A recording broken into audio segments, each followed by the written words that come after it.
ಮಹಾಂತೇಶ್ ಅವರೇ, ಈಗ ನಿಮ್ಮ ಮಿನಿಸ್ಟ್ರುಗಳಲ್ಲಿ ಎಷ್ಟು ಜನಕ್ಕೆ ಭಯ ಕಾಡ್ತಾ ಇದೆ? ಮಿನಿಸ್ಟ್ರುಗಳಲ್ಲಿ ಯಾರನ್ನು ತೆಗಿತಾರೋ, ಏನ್ ಮಾಡ್ತಾರೋ? ಆಮೇಲೆ ಈಗ ನೀವು ಈಗ ತರ್ತಾ ಇರೋದು ಆಡಳಿತಾತ್ಮಕವಾಗಿ ಸುಧಾರಣೆ ಮಾಡಕ ಈ ಚೇಂಜಸ್, ಅಥವಾ ಒಳಗಿರೋ ಈ ಜಗಳಗಳನ್ನ ತಣ್ಣಗ್ ಮಾಡಕ? ಎಷ್ಟು ಜನರನ್ನ ಹೊರಗಾಗ್ತೀರಿ? ಕ್ಯಾಬಿನೆಟ್ ರಿಶಫಲ್ ಯಾವಾಗ? ಸರ್ಕಾರದ ಉದ್ದೇಶ ಏನಿರುತ್ತೆ ಅಂದ್ರೆ ಜನರ ಹಿತವನ್ನ ಕಾಪಾಡೋದು ಬಹಳ ಮುಖ್ಯ ಆಗುತ್ತೆ. ನಮ್ಮಲ್ಲಿ ಈ ಸರಿ ಯಾರು ಎಷ್ಟು % ಅಲ್ಲಿ ಕೆಲಸ ಮಾಡಿದ್ದಾರೆ, ಹಿಂದಿನ ಸಚಿವ ಸಂಪುಟದಲ್ಲಿ ಯಾರ್ಯಾರು ಏನೇನು ಕೆಲಸ ಮಾಡಿದ್ದಾರೆ, ಯಾವ ಯೋಜನೆಗಳನ್ನ ತಂದು ಸರ್ಕಾರದ ಲೆವೆಲ್ ಮುಟ್ಟಿಸಿದ್ದಾರೆ, ಅದನ್ನ ನೋಡ್ಕೊಂಡು ಅವರ ಪರಿಣಾಮಕಾರಿ ನೋಡ್ಕೊಂಡು ಬದಲಾವಣೆ ಮಾಡಬೇಕಾಗಿದ್ದು ನೋಡ್ಕೊಂಡು ರಿಶಫಲ್ ಮಾಡೋದು ವಾಡಿಕೆ ನಮ್ಮಲ್ಲಿ. ಇನ್ನೂ ಸಹ ಒಂದ್ ತಿಂಗಳಾಗಿಲ್ಲ, ಏನ್ ರಿಪೋರ್ಟ್ ಕಾರ್ಡ್ ನೋಡ್ತೀರಾ? ಅವ್ರಿಗೆ ಯಾವ ಇಲಾಖೆ ಮಹಿಳೆಯರಿಗೆ ಅವಕಾಶವನ್ನ ಕೊಟ್ಟಿಲ್ಲ, ಮಹಿಳೆಯರಿಗೊಂದು ಅವಕಾಶವನ್ನು ಅದು ಹೈಕಮಾಂಡ್ ಇರ್ಲಿ ಅದಕ್ಕೆ ಏನ್ ಬದಲಾವಣೆ ಮಾಡ್ಬೇಕು ಮಹಿಳೆಯರ ಸಲುವಾಗಿ ಕೊಡ್ತಾರೆ. ಏನಂದ್ರೆ ಹಿರಿಯರಲ್ಲೂ ಸಹ ಲಕ್ಷ್ಮಿ ಅಂತಾರೆ, ಲಕ್ಷ್ಮಿ ಕಾಲ್ಗುಣದಿಂದ ಎಲ್ಲವೂ ಚಂದ ಅಂತಾರೆ. ನಿಮ್ಮಲ್ಲಿ ಆ ಭಾಗ್ಯನೇ ಇಲ್ವಲ್ಲ? ಕೊಡ್ತೀವಿ ಮೇಡಮ್, ಕೊಡ್ತೀವಿ, ಏನ್ ತೊಂದ್ರೆ ಇಲ್ಲ. ಒಂದು ಲಕ್ಷ್ಮಿ ಭಾಗ್ಯ ಅಥವಾ ಲಕ್ಷ್ಮಿಯ ಒಂದು ಕಾಲ್ಗುಣ ಇಲ್ವಲ್ಲ ನಿಮ್ಮಲ್ಲಿ? 100% ಕೊಡ್ತೀವಿ, ಹಾಗೇನಿಲ್ಲ. ಮಹಿಳೆಯರಿಗೆ ಇಡೀ ದೇಶದಲ್ಲಿ ಹೆಚ್ಚು ಗೌರವ ಅಂತ ಕೊಡುವಂತ ಸರ್ಕಾರ ಅದು ಕಾಂಗ್ರೆಸ್ ಸರ್ಕಾರ. ಹೆಚ್ಚು ಅವಕಾಶಗಳನ್ನು ಕೊಟ್ಟಿದ್ದು ಮಹಿಳೆಯರಿಗೆ 5 ಗ್ಯಾರಂಟಿಗಳನ್ನು ನೀವು ಉತ್ತರ ಕರ್ನಾಟಕ ಬಂದು ನೋಡಿ ಮೇಡಮ್. ಮಹಿಳೆಯರು ಬೇಕಾದ್ರೆ ಈಗೂ ಸಹ ಮಹಿಳೆಯರಿಗೆ ಖುಷಿಯಾಗಿದ್ದಾರೆ. ನಮ್ಮ ಕಡೆ ಎಲ್ಲ ಬೇರೆ ಕಡೆ ಹೋಗ್ತಾ ಇರ್ತಿದ್ರು. ಹೆಣ್ಮಕ್ಳಿಗೆ ಏನ್ ಗೌರವ ಕೊಡ್ತೀರಿ? ಅವ್ರಿಗೆ 5 ಯೋಜನೆಗಳು ಮೇಡಮ್, 5 ಯೋಜನೆಗಳಲ್ಲಿ ಮಹಿಳೆಯರಿಗೆ ತಟ್ಟಿದೆ ಮೇಡಮ್. ಯಾರಿಗೋ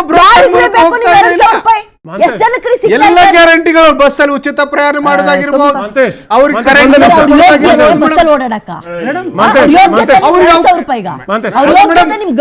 ಸರ್ಕಾರದ ಅವ್ರಿಗೆ ಯೋಜನೆಗಳನ್ನು ಕೊಟ್ಟಿರೋದು ಅವ್ರು ಉಪಯೋಗ ಮಾಡ್ಲಿ ಅಂತ. ನಮ್ ಕಡೆ ಬರೀ ಉತ್ತರ ಕರ್ನಾಟಕ ಹೋಗ್ತಾ ಇದ್ರೆ ಇನ್ನು ಗುಳೆ ಹೋಗ್ತಾ ಇದ್ರೆ ಮೇಡಮ್. ಬರ್ರಿ ಆ ಕಡೆ ಉತ್ತರ ಕರ್ನಾಟಕ, ಬಿಜಾಪುರ, ಬಾಗಲಕೋಟೆಯಲ್ಲಿ ಬರ್ರಿ. ಈಗ ಮಳೆ ಆಗ್ತಾ ಇದೆ, ಬರಗಾಲ ನಡೀತಾ ಇದೆ, ಬರಗಾಲದಲ್ಲಿ ಎಲ್ಲ ಹೋಗ್ತಾ ಇದ್ರೆ ಆದ್ರೆ ಊಟ ಮಾಡ್ತಾ ಇದ್ರಮ್ಮ. ರಾಹುಲ್ ಗಾಂಧಿ ಯಾವ ಪಕ್ಷ ಮೇಡಮ್? ಕಾಂಗ್ರೆಸ್ ಏನಾಗಿದೆ ಹೇಳಿ? ಕಾಂಗ್ರೆಸ್ ಅಲ್ಲಿ ಇದ್ದಾರೆ. ಯಾವ ಪಕ್ಷ? ಕಾಂಗ್ರೆಸ್ ಪಕ್ಷದ ವಿರೋಧ ಪಕ್ಷದ ನಾಯಕರು ಸ್ಮಾಶ್ ದಿ ಪ್ಯಾಟ್ರಿಯಾರ್ಕಿ ಅಂತಾರೆ. ಅಂದ್ರೆ ಏನ್ ಗೊತ್ತಾ? ಪಿತೃ ಪ್ರಧಾನದಿಂದ ತೊಡೆದಾಕಿ ನೀವು ಹೆಣ್ಮಕ್ಳಿಗೂ ಆದ್ಯತೆ ಕೊಡಿ ಅಂತ ಎಲ್ರಿ ಇದೆ. ಅದಕ್ಕೆ ಕೇಳಿದೆ ರಾಹುಲ್ ಗಾಂಧಿ ಯಾವ ಪಾರ್ಟಿ ಅಂತ. ಮೇಡಮ್ ಅವ್ರ ವಿಚಾರದಲ್ಲಿ ನೋಡಿ, ಅವ್ರ ವಿಚಾರದಲ್ಲಿ ಏನೋ ಆ ಸಂದರ್ಭಕ್ಕಾಗಿ ವಿಚಾರ ಇರ್ಬೋದು. ಆದ್ರೆ ನಾನು ಒಂದು ಸ್ಪಷ್ಟಪಡಿಸ್ತೀನಿ, ಉತ್ತರ ಕರ್ನಾಟಕ ನೀವು ಬಂದ್ ನೋಡಿ, ಈಗಲೂ ಸಹ ನಮ್ಗೆ ಬರಗಾಲ ಆಗ್ತಾ ಇದೆ, ಮಳೆ ಇಲ್ಲ, ಬೇರೆ ಕಡೆ ದುಡಿಯಕ್ ಹೋಗ್ತಾರೆ. ಆದ್ರೆ ಈ ಗ್ಯಾರಂಟಿಗಳ ಕಡೆಯಿಂದ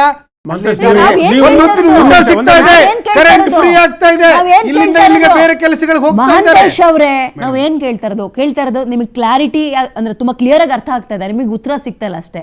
ನೀವ್ 2,000 ರೂಪಾಯಿ ಕೊಟ್ರಿ, ಗೃಹ ಜ್ಯೋತಿ ಕೊಟ್ರಿ, ಉಪ್ಪಿನಕಾಯಿ ಕೊಟ್ರಿ, ಚಟ್ನಿ ಕೊಟ್ರಿ ಅಂತಲ್ಲ ಲೆಕ್ಕ. ನಿಮ್ಮ ಕ್ಯಾಬಿನೆಟ್ ನಲ್ಲಿ ಒಬ್ಬ ಹೆಣ್ಣು ಮಗಳು ಮಿನಿಸ್ಟರ್ ಆಗಿದ್ದಾಳೆ ಅಂತ ಆಗತ್ತೆ ಮೇಡಮ್. 100ಕ್ಕೆ 100 ಇನ್ನೊಂದು ವಾರದಲ್ಲಿ ಮಹಿಳೆಯರಿಗೆ ಅವಕಾಶವನ್ನ ಕೊಡ್ತಾರೆ. ಎಲ್ಲರನ್ನು ಸಮತೋಲನ ಮಾಡ್ಕೊಂಡು ಹೋಗ್ಬೇಕಾಗಿದೆ ಮುಖ್ಯಮಂತ್ರಿ ಜವಾಬ್ದಾರಿ. ಎಲ್ಲರನ್ನು ಮಾಡ್ಬೇಕಾಗಿದೆ. ಈಗ ಮಹಿಳೆಯರಿಗೆ ಅವಕಾಶ ಕೊಡ್ತಾರೆ 100ಕ್ಕೆ 100 ಒಂದು ವಾರದಲ್ಲಿ 100ಕ್ಕೆ 100 ಅವಕಾಶ ಕೊಡ್ತಾರೆ. ನಾಳೆ ಗುರುವಾರ ಡೆಲ್ಲಿಗೆ ಹೋಗ್ತಾ ಇದ್ರೆ ಹೆಣ್ಮಕ್ಳಿಗೆ ಏನ್ ಕೊಟ್ಟಿದೀವಿ ಅಂದ್ರೆ ಬಸ್ ಟಿಕೆಟ್ ಫ್ರೀ ಕೊಟ್ಟಿದೀವಿ, 2,000 ರೂಪಾಯಿ ಕೊಟ್ಟಿದ್ದೀವಿ. ಅದನ್ನೇ ಮಾತೇಶ್ ಹೇಳಕ್ ಹೊರಟೆ ನಾನು. ಒಂದು ಕರ್ನಾಟಕ ಕಾಂಗ್ರೆಸ್ಗೆ ವೈಚಾರಿಕ ಸ್ಪಷ್ಟತೆ ಬೇಕಾಗ್ತದೆ.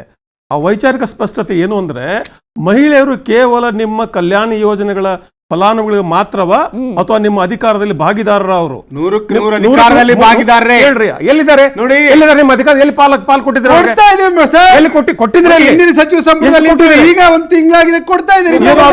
ವಾರದಲ್ಲಿ ಹಿಂದೆ ಎಷ್ಟು ಜನ ಇದ್ರು? ಎಷ್ಟು ಜನ ಇದ್ರು? ಲಕ್ಷ್ಮೀ ಹೆಬ್ಬಾಳ್ಕರ್ ಸಮರ್ಥವಾಗಿ ನಿಭಾಯಿಸಿದ್ದಾರೆ. ಇನ್ನೂ 3-4 ಜನ ಇದೆ, ಅದರಲ್ಲಿ ಯಾವ್ದಾದ್ರು ಒಬ್ರು ಕೊಡುವಂತ ವ್ಯವಸ್ಥೆ ಆಗೇ ಆಗುತ್ತೆ. ಯಾವುದೇ ಬೇಡ, 100ಕ್ಕೆ 100 ಆಗುತ್ತೆ ಮೇಡಮ್. ರಾಹುಲ್ ಗಾಂಧಿ ಸ್ಟೇಟ್ಮೆಂಟ್ ಬರೀ ಬೊಗ್ಲೆ ಬಿಡಕ್ಕೆ, ಹೆಣ್ಮಕ್ಳು ಇಲ್ಲಿ ನೋಡಿದ್ರೆ ಕಣ್ಣೀರ್ ಹಾಕೊಂಡು ಓಡಾಡ್ತಾರಲ್ರಿ ಮಿನಿಸ್ಟ್ರು. ಸಂದರ್ಭ ಏನಿತ್ತು ಗೊತ್ತಿಲ್ಲ,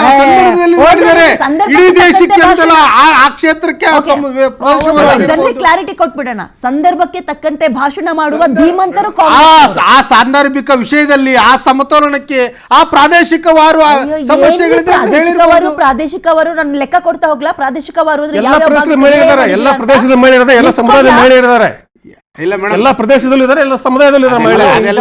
ಕೇಳೋದು ಸರ್ ಒಂದ್ ನಿಮಿಷ. ಈಗ ವಿದ್ಯಾ ಮೇಡಮ್ ತಮ್ಗೆ ನಾನು ಕೇಳ್ತಾ ಇರೋಂಥದ್ದು, ಮಹಿಳೆಯರು ತಾವು ಕಿತ್ತಾಡ್ಸ್ಕೊಂಡು ಕೇಳ್ಕೊಂಡು ತಗೊಳ್ಳೋಂತ ಅಧಿಕಾರ ನಿಮಗೆ ಇದು ಭಿಕ್ಷೆ ಅನ್ಸುತ್ತಾ ಅಥವಾ ನಿಮ್ಮ ಹಕ್ಕು ಅನ್ಸುತ್ತಾ ಮಿನಿಸ್ಟರ್ ಅವರಲ್ಲಿರುವ ಹೆಣ್ಮಕ್ಳಿಗೆ ಯೋಗ್ಯತೆ ಇಲ್ಲ ಅಂತ ಅವರೇ ಲೇಬಲ್ ಹಚ್ಚುತ್ತಾ ಇದ್ದಾರೆ. ಇವತ್ತು ಕಾಂಗ್ರೆಸ್ ನಲ್ಲಿ ಸಚಿವ ಸ್ಥಾನಕ್ಕೆ ಮಹಿಳೆಯರು ನಮಗ್ ಕೊಟ್ಟಿಲ್ಲ ಅಂತ ತಾವು ಬಾಯಿ ಬಿಟ್ಟು ಕೇಳ್ತಾ ಇದ್ರು ಕೂಡ ಇನ್ನೊಂದು ವಾರ ನೋಡೋಣ, 2 ವಾರ ನೋಡೋಣ, 3 ವಾರ ನೋಡೋಣ ಅಂತಿರೋಂಥದ್ದು ಇದು ಮಹಿಳೆಯರಿಗೆ ಮಾಡ್ತಿರೋಂಥ ಅವಮಾನ. ಅವ್ರನ್ನ ಈಕ್ವಲ್ ಆಗಿ ಇವತ್ತು ಯಾವತ್ತು ಅಷ್ಟು ಜನಕ್ಕೆ ನೀವು ಪ್ರಮಾಣ ವಚನ ಕೊಟ್ಟರು ಅವತ್ತೇ ಒಂದಿಬ್ಬರು ಹೆಣ್ಮಕ್ಳನ್ನ 3 ಜನ ಹೆಣ್ಮಕ್ಳನ್ನ ನೀವು ಕರ್ಕೊಂಡ್ಬಂದು ಮಹಿಳೆಯರು ಕೂಡ ನೀವು ರೆಪ್ರೆಸೆಂಟ್ ಮಾಡಿ ಅಂತ ನೀವು ಮಾಡಿದ್ರೆ ಸೋನಿಯಾ ಅದು ಗಾಂಧಿ, ಸರಿ. ಪ್ರಿಯಾಂಕಾ ಇವತ್ತು ಗಾಂಧಿ ನೀವು ಮಾತ್ರ ಕೇಳ್ತಿದ್ದೀರಲ್ಲ, ಬಾಯಿ ಬಿಟ್ಟು ಇಲ್ಲ, ನನಗೆ ಇಲ್ಲ, ಕೊಟ್ಟಿಲ್ಲ, ಇಲ್ಲ, ನನಗೆ ಕೊಟ್ಟಿಲ್ಲ. ಇಲ್ಲ, ಇದು ಅವಮಾನ ರೀ, ಇದು ಅವಮಾನ. ಕಾಸ್ಟ್ಲಿ ವಸ್ತು ಕೇಳ್ಬಿಡಿ. ಸಂವಿಧಾನದ ಹಕ್ಕನ್ನ ನೀವು ಇಲ್ಲ ಕಿತ್ಕೊಂಡಿದ್ದೀರ. ಇಲ್ಲ ಲೋಹಿತ್, ಕಾಂಗ್ರೆಸ್ ನಲ್ಲಿ ಹೆಣ್ಮಕ್ಳು ಪ್ರಿಯಾಂಕಾ ವಾದ್ರೆ ಸೋನಿಯಾ ಗಾಂಧಿ ಮಾತ್ರ, ಇನ್ಯಾರು ಅಲ್ಲ. ರಾಜ್ಯದಲ್ಲಿರೋರೆಲ್ಲ ಹೆಣ್ಮಕ್ಳಲ್ಲ ಕಾಂಗ್ರೆಸ್ನವರು. So ಹಾಗಾಗಿ ಚರ್ಚೆ